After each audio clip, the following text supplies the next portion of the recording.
Hello guys, in this video I'm going to show you how to turn off push notifications in the About You app. But before that, don't forget to subscribe and leave a comment down below, because at 10,000 subscribers I'm going to show you my whole YouTube revenue statistics and growth strategy. So without further ado, let's just jump right into it. First we have to open up the About You app. And here it usually opens up in the home menu where we can browse different kinds of articles and shop. Once from here we have to go into the account menu. And in the account menu, in the bottom of the list, we find settings.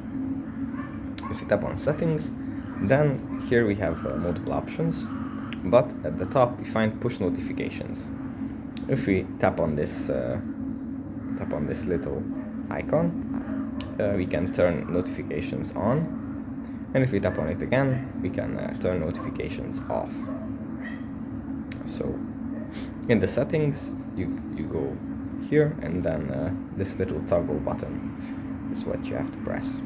So that's pretty much it for this video. Hope it was helpful for you guys, and I'll see you in the next one. Bye.